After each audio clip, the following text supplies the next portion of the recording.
Welcome back to On the Cusp. I've got my co-host Matt Snyder back with me.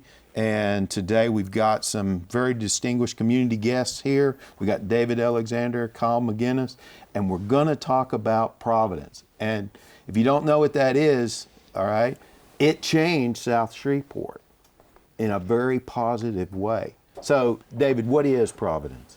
Well, Provenance is a traditional neighborhood development. T&D is the acronym for it.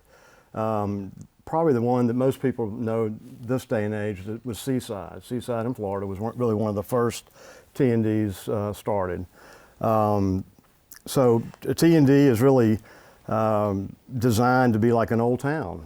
You've got a center, you've got a town center, which is kind of the hub of everything. That's more commercial. You have office buildings, and in the case of Provenance, we've got the restaurants and some office space, and we've got the medical clinic there.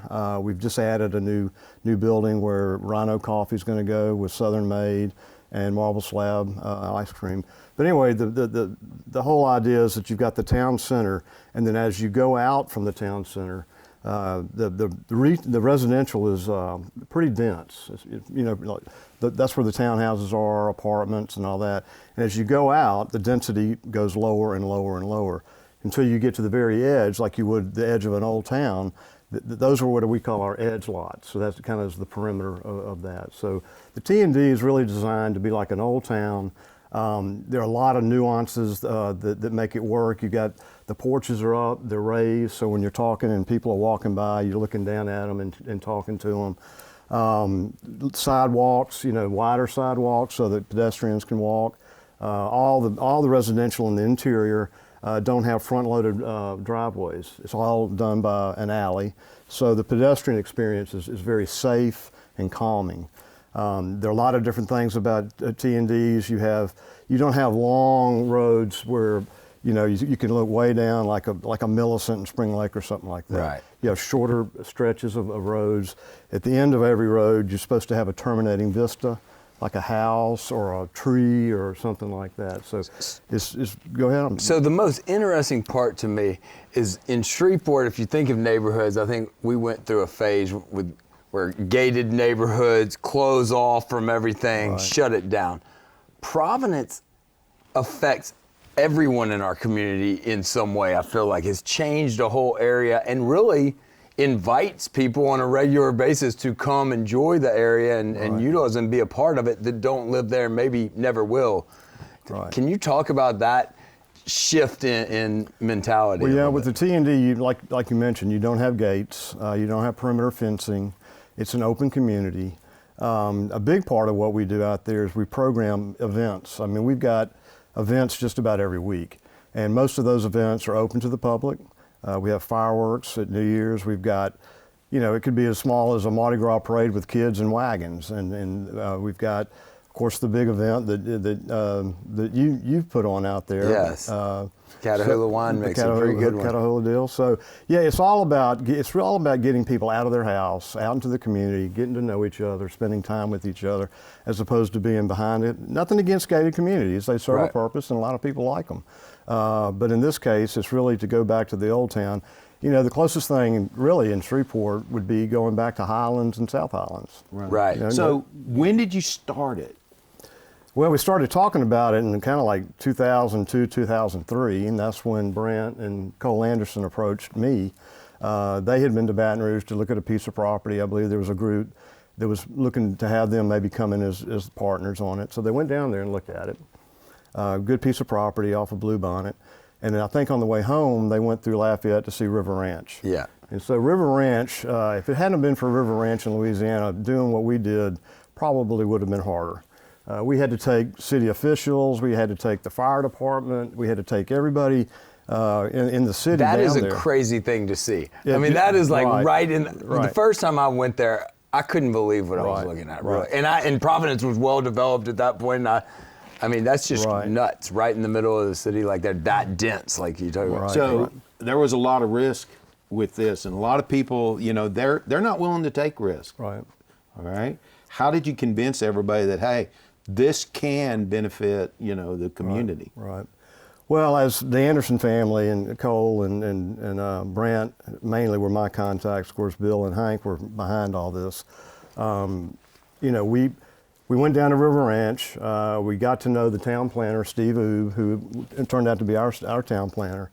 It was just a great thing. It started with the Anderson family.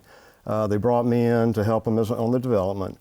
We expanded that group to a group of local investors that believe in Shreveport. And quite frankly, this group of investors, including the Andersons, yeah, they wanted to make money on this. I mean, we all want to make money on the ventures that we do.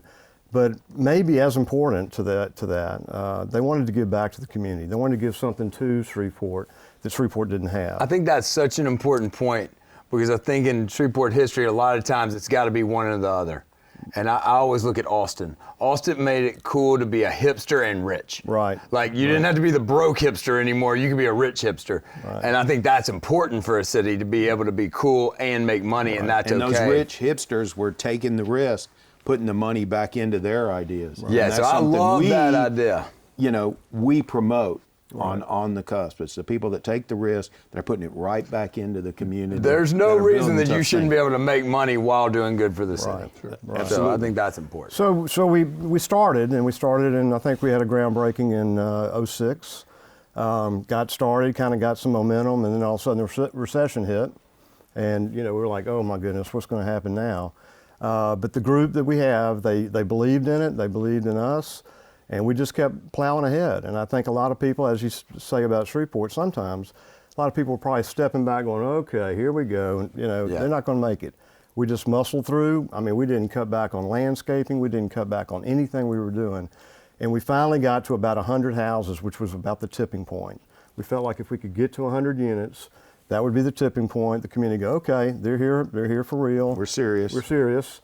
And we had to, like I said, muscle through it. We had to plow ahead. We weren't making money at first. You're building houses during the housing crisis. Right. I mean, that's pretty strong. So, we had the confidence of our group, and we just kept on. And then all of a sudden it became a community, and the events and all that. So, yeah, a lot of times in the real estate business, you gotta take a risk. You can't always have it pre-leased or pre-sold. Sometimes you just got to get out there and do it and hope that it works. In this case, it did.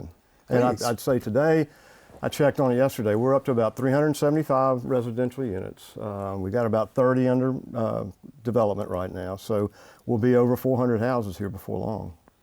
Yeah, and something, especially you get on the risk side, something like that is going to change the mentality. It's really a different way of looking at something for Shreveport, which I'm always talking about how many years we're behind different cities. Those are my favorite things to talk about, how we catch up. Right. This is the kind of stuff that catches us up, I think, and that's important. So being able to plow through. Well, it really is good for Shreveport, because I tell you, probably the easiest sale we have is when people are coming from out of town and they've seen this, as opposed to us having to educate this area. Now, we don't have to educate this area anymore, but at first, people are like, oh, those narrow lots and alleys and all that. And so we had to educate them to what it was all about. I've got to tell you this story. Like, I was sitting in the office with Cheryl out there talking about events and whatnot, and she was out showing a lot or something, so I'm just sitting there working on my computer, and the door opens, and this guy comes in, and he looks scared to death. And I'm like, I start talking to him, and he's the new swim coach for Centenary, and he's from Frisco, Texas, and he has taken the job, and this is his first trip to buy a house, and he's going back to get his wife, and he had been driving around Highland looking at houses around Centenary, and he was scared to death of how he was going to go back to Frisco and tell his wife they were coming. And he had Googled and found Provenance. He walked in, and I'm like, all right, man, hold on. And I start telling him, like, you're 10 minutes away, and go eat lunch at Cabo. Here's my number, call me. And the dude was so relieved, and he's like, okay, I'm going to get my wife. We're coming out here. And I think having that to offer in our community is so hugely important. That I just appreciate y'all doing it, and I think it really matters. And I think it matters too, Matt, because Dr. George and I just had a defense contract company relocate here, and their senior leadership and a lot of the members of that organization, that's the first place we sent them. Said, okay, you're looking for houses. There's lots of opportunity here, and it's its own culture. And Matt's big on culture. Okay, he's always beating me up on culture on that. So it's something for if you're in economic development and you got the executive here, okay, you got to show them something positive, and that's something positive that we can definitely show them. But I look at it, I was in the Washington, D.C. area for a very long time, and everybody there, like the big magnet was the Reston Town Center, okay? If you know you're going out to Dulles, you drive right by it.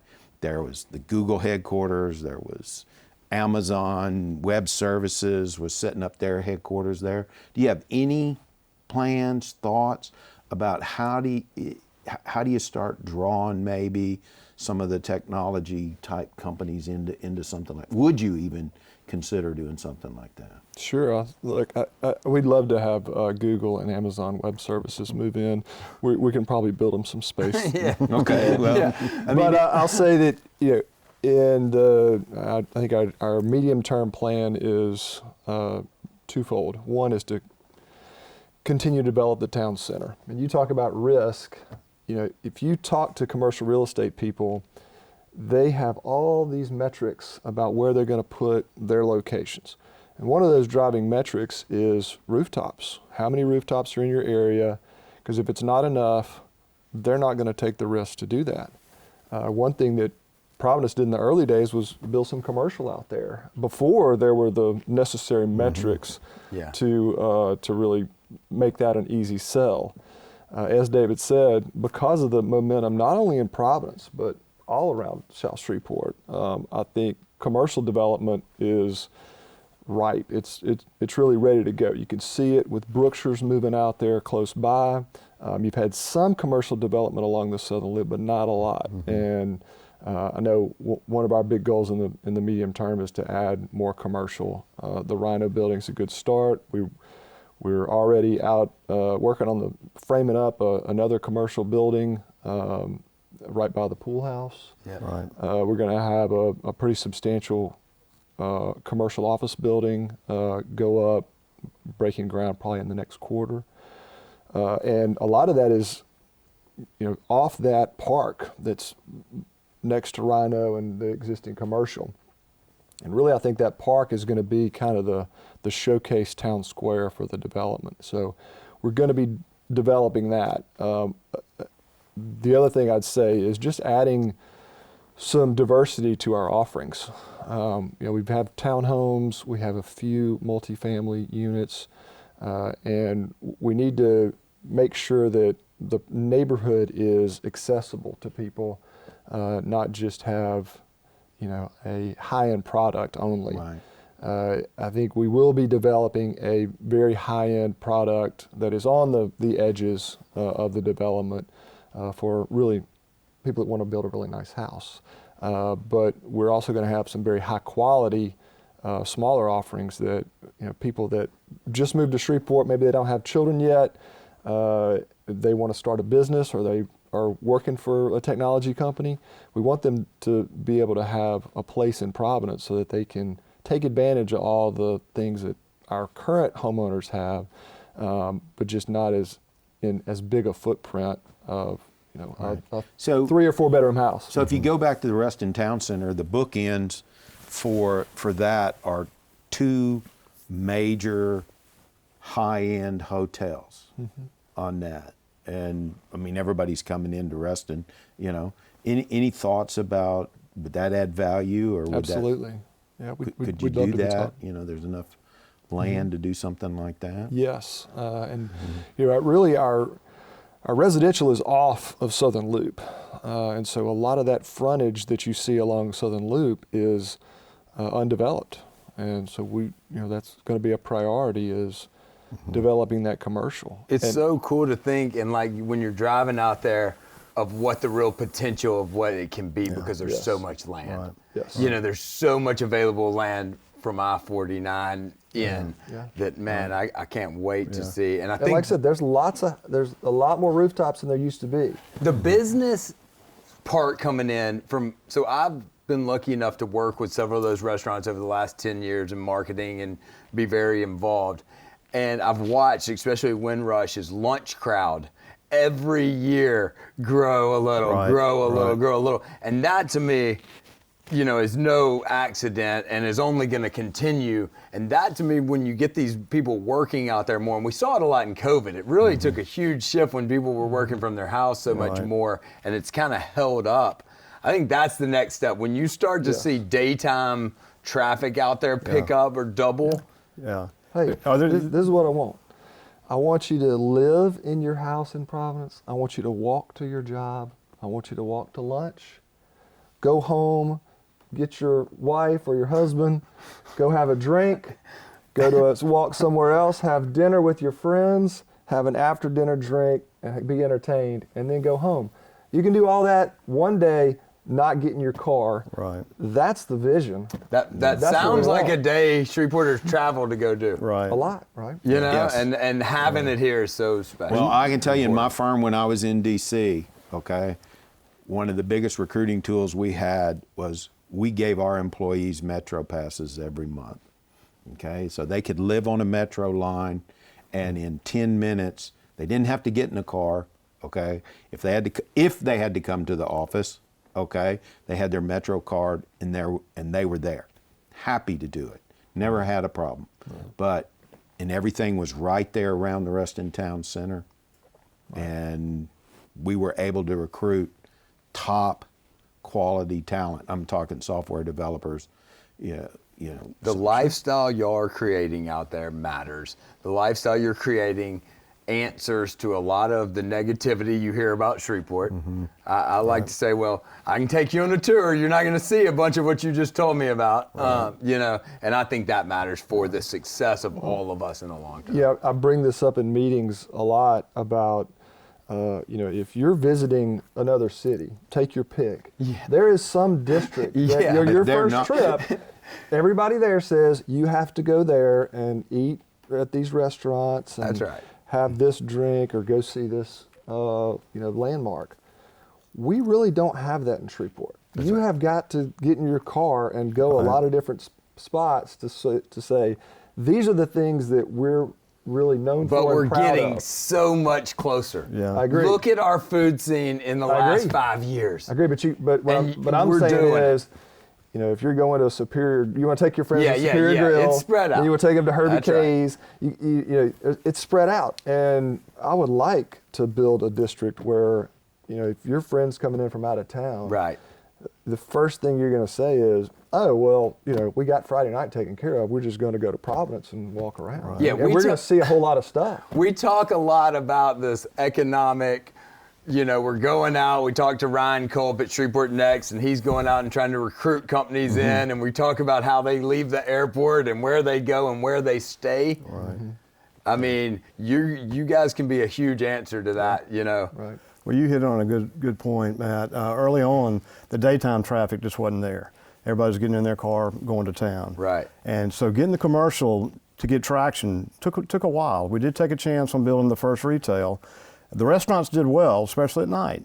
But now you've seen that daytime stuff. You've got this other commercial coming. We've got the office building.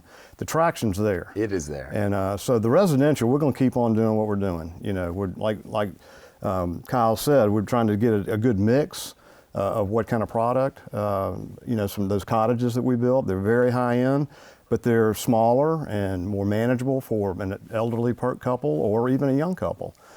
So we're going to keep doing the residential to keep building those rooftops that Kyle mentioned. But we think over the next 1 to 5 years, the commercial is really going to take off, and we're going to have more offerings that are going to be more entertainment, more things to do. Well, it's taken off. I worked with the McJunkins it took me about 2 years to convince the interstate sign guys to put a blue sign at the Southern Loop, and they wouldn't do it because all we had was Windrush to go on it. Right. And the P&S Pantry guys would not get on the sign, and I was begging them, and now those signs are full. Yeah. So, and that's not that long. That's probably 6 or 7 years ago. So, I mean, it's happening fast, and I'm pumped for it for sure. Well, it's definitely changed South Shreveport for sure, okay? And it's a major economic development plus for us. When Ryan will tell you, he's bringing a lot of executives in, that with companies that are considering, Northwest Louisiana, and it's key to have some place to show them. How far is Providence from the port? Drive. 5 minutes, 8 minutes? Yeah. I mean, if you're selling some guy at the port and you said, hey, Right. 6 minutes away, Well, that's, this is your Well, lifestyle. I mean, we don't that's have. pretty good. I mean, you can be anywhere in 15 minutes. Yeah. That's true. Okay. Now, there might be a 30-minute time window where you might kind of slow down at a bridge, but trust me, coming out of D.C., we got no traffic problem. Yeah, that was that Dallas guy. He felt like he had to live right by sitting there. Like, dude, you don't have to. You can cover a lot of miles here. Yeah. You do not have a problem with that. Well, when we first did it, everybody thought we were so far out. Yeah. And I said, no, we were like 10 minutes to downtown. And until they put the stop sign at Wallace Lake, you could leave Providence and go all the way downtown without a stop sign or a traffic light. And so people finally got it. So, There is no distance, okay? It takes no time at all. That's right. Yeah, my wife and I used to live in Atlanta, and it was 30 minutes to get to the end of your driveway. Absolutely, absolutely. I mean, L.A., Houston, Dallas, even. Yeah. Just. I'm losing one of my top employees here, in 2 weeks, going to Dallas, and I told her, "You'll be back." Okay, you'll be back. Come on back. Okay. When you get ready, you just call me. Okay. That's great. Well, guys, thank y'all so much. Well, thank you. This has Thank been you. awesome. If there's anything that we can ever do to help spread the message or whatnot, we're here. Well, Great. good. We appreciate y'all. Thank having us. Thank you. Thank you. Thanks for coming, guys.